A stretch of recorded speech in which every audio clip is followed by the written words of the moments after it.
Next time someone tells you Africans worshipped trees and rocks, ask them this: why is it that the people who supposedly did not know God had names for him in every language? Chukwu, Olodumare, Nyame, Ngai. The story you were told about African spirituality is wrong, not slightly wrong, wrong in its bones. What our ancestors actually built was one of the most sophisticated naturalist theologies the world has ever seen. A complete philosophy of God, of nature, and of where human beings stand between them. In the next few minutes, I'm going to walk you through it, the framework, the art that carries it, and why this same idea shows up in the spiritual traditions of Europe, Asia, and the Americas long before anyone met anyone. Stay with me, this will change how you see things. Here is the foundation of African traditional religion stated plainly.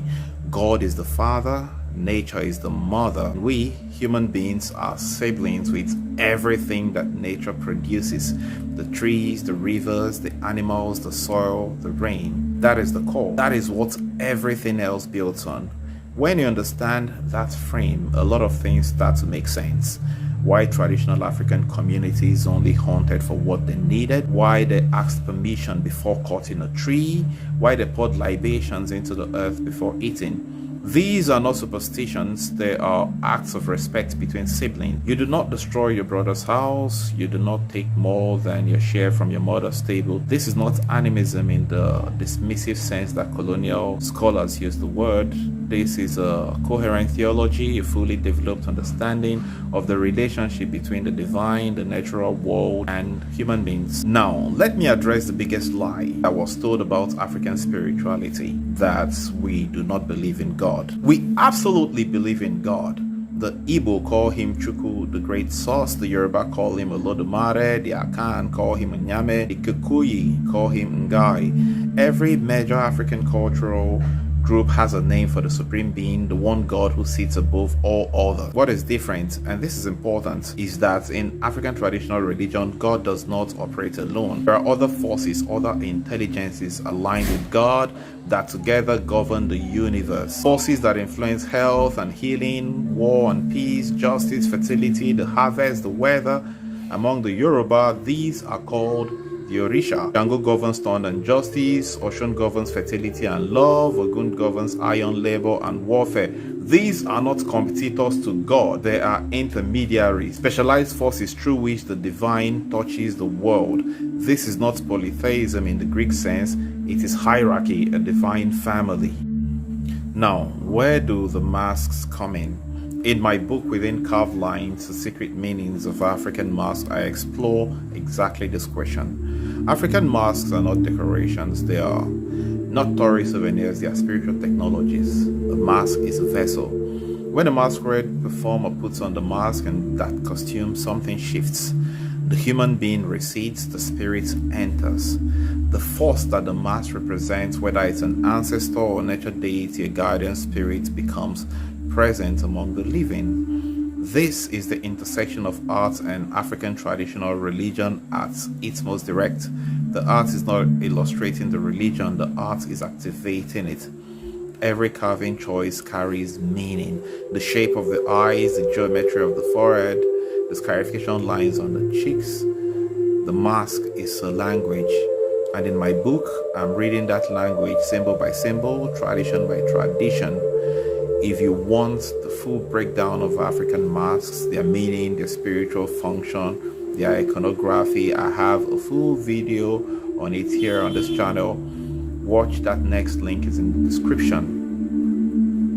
Let me give you one more detail that I find extraordinary. In some African traditional communities, the practice of scarification was not only aesthetic, it was theological. Ash from specific organic matter, a particular tree, a medicinal plant, a sacred animal, would be walked into cuts made on the skin. The intention was union. You were literally incorporating the essence of that living thing into your own body. You were becoming one with it. This is a physical enactment of the theology we talked about earlier. We're siblings with nature, and some traditions took that further. They made it biological. They wrote it into the skin. I have a full video dedicated to scarifications on this channel as well. The meanings, the methods, and the spiritual logic behind it. Go watch that one too. Link in the description also. Now, here is what I want you to think about. This framework, the Divine Father, the sacred Earth Mother, the human being as part of nature rather than lord over it, is not unique to Africa. In Norse tradition, they find Odin as the High Father and the Earth Goddess Jord as the Sacred Mother. The Norse gods too were tied to specific natural forces: thunder, the sea, the harvest. In Hindu cosmology, Brahma, Vishnu, and Shiva govern creation, preservation, and transformation. Shakti, the divine feminine, is the power that flows through all living things. In Shinto, the traditional religion of Japan, the kami are spirits present in natural phenomena: rivers, mountains, wind, rain. Humans are not separate from nature, they are parts of the same sacred web. The pattern repeats across cultures that never met each other. Why? Because they were all looking at the same world and drawing similar conclusions. African traditional religion did not borrow this insight. It arrived at it independently, rooted in the African soil, expressed through African symbols, carried by African arts. So the next time someone tells you the African traditional religion is primitive or godless or superstitious, you can tell them this: it is a naturalist religion built on the fatherhood of God, the sacred motherhood of the earth, and the siblinghood of all living things. It has a clear theology, a sophisticated understanding of the divine, and it produced some of the most extraordinary spiritual arts the world has ever seen. I spent years inside that art: the masks, the carvings, the symbols carved into wood and stone and human skin. If you want to go deeper, my book Within Carved Lines is where I lay all of it out, chapter by chapter, symbol by symbol, tradition by tradition. Links in the description. And if this video opens something up for you, share it. Someone in your circle needs to hear this. I am Michael Okuma, and this is Cervix Africa.